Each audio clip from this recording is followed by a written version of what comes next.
Welcome, Bible story enthusiasts, to a journey into the darker corners of ancient scriptures.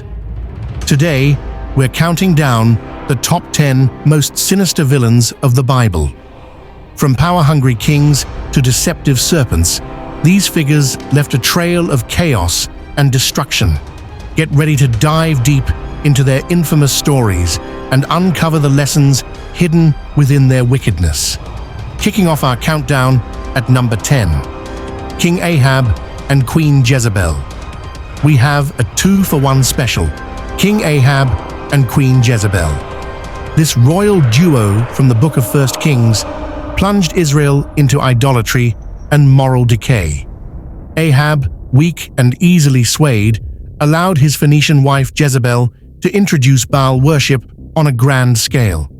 Jezebel was the true force of evil here, ruthless, manipulative, and utterly devoted to her false gods. Remember the story of Naboth's vineyard. Jezebel orchestrated Naboth's murder just so Ahab could seize his land. Their reign was a testament to how corruption at the top can poison an entire nation. Coming in at number 9, Haman. From the book of Esther, we have the incredibly arrogant Haman. This Persian official was so consumed by pride that he demanded everyone bow down to him.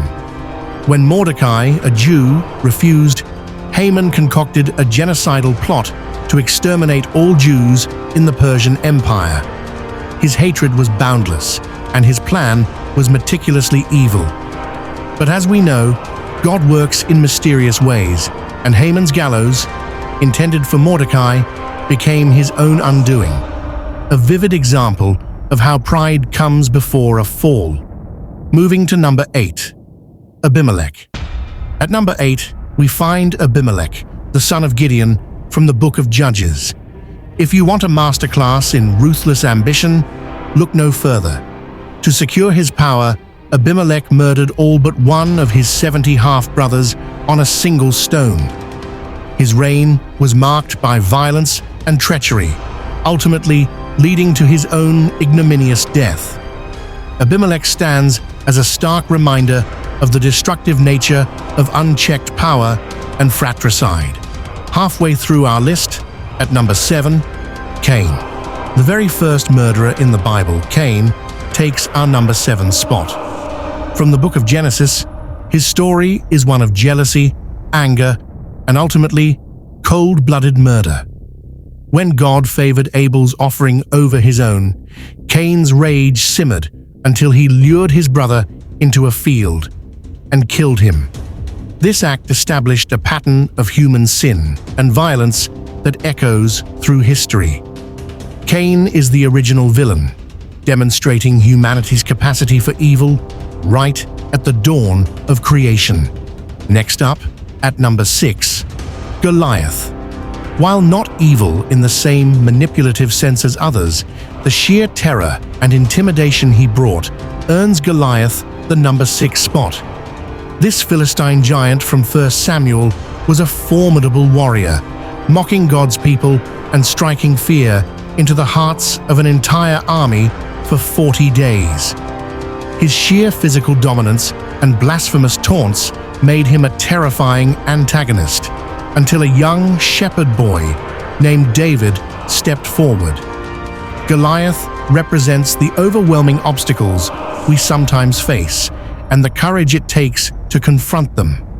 We're now entering the top 5. The villains from here on out are truly the stuff of nightmares. Pharaoh of the Exodus. Coming in strong at number 5 is the Pharaoh of the Exodus. This unnamed, unyielding ruler from the book of Exodus represents the ultimate oppressor. His relentless enslavement and brutal treatment of the Israelites, including the horrific decree to kill all male Hebrew babies, solidified his place as a monumental villain.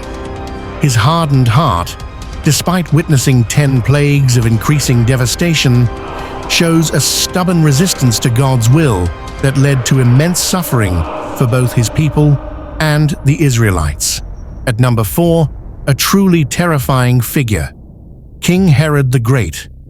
The incredibly paranoid and ruthless King Herod the Great from the New Testament is our number 4 villain. He was a tyrant driven by a desperate need to cling to power. When the wise men announced the birth of a king of the Jews, Herod, fearing a rival, ordered the infamous slaughter of the innocents, the murder of all male children 2 years old and under in Bethlehem and its vicinity. This horrific act, attempting to eliminate the infant Jesus, solidifies his place as a truly monstrous figure in biblical history. Our top 3 are absolute titans of treachery. Starting with number 3, Judas Iscariot. The ultimate betrayer, Judas Iscariot, from the Gospels, takes the number 3 spot. A disciple of Jesus, he chose to betray his master for 30 pieces of silver. His act of leading the authorities to Jesus with a kiss is one of the most poignant and tragic acts of villainy in history. Was he driven by greed, disillusionment, or a misguided understanding of prophecy? Regardless of his motive, Judas's betrayal set in motion the events of the crucifixion, an act that reverberates through time. The ultimate villain, at number 2, Pontius Pilate. At number 2, we have Pontius Pilate, the Roman prefect who presided over Jesus' trial. While he found no fault in Jesus, Pilate, fearful of a riot and desiring to appease the crowd, ultimately condemned an innocent man to death. His infamous act of washing his hands symbolizes his attempt to absolve himself of guilt, yet he wielded the power to release Jesus and chose not to. Pilate represents the danger of moral cowardice and the devastating consequences of choosing political expediency over justice. And now, for the undisputed, most cunning, most ancient villain in the entire Bible. 1. Satan, the serpent. There can be only one true number 1. Satan himself, often personified as the serpent. From the very beginning in the Garden of Eden, this master deceiver, the ultimate adversary, has been the source of all evil, temptation, and rebellion against God. He is the instigator of sin, the father of lies, and the unseen force behind countless acts of wickedness throughout biblical history. His cunning persuasion led to humanity's fall, and his ongoing battle against God and humanity makes him the quintessential biblical villain. He is the original source of all the darkness we've explored today. There you have it, our top 10 biblical villains. From ancient kings to the original tempter, these figures serve as powerful reminders of the constant struggle between good and evil and the importance of choosing righteousness. Which villain did you find most compelling? Let us know in the comments below. Don't forget to like this video, subscribe for more Bible stories, and hit that notification bell so you don't miss our next adventure. Until then, stay blessed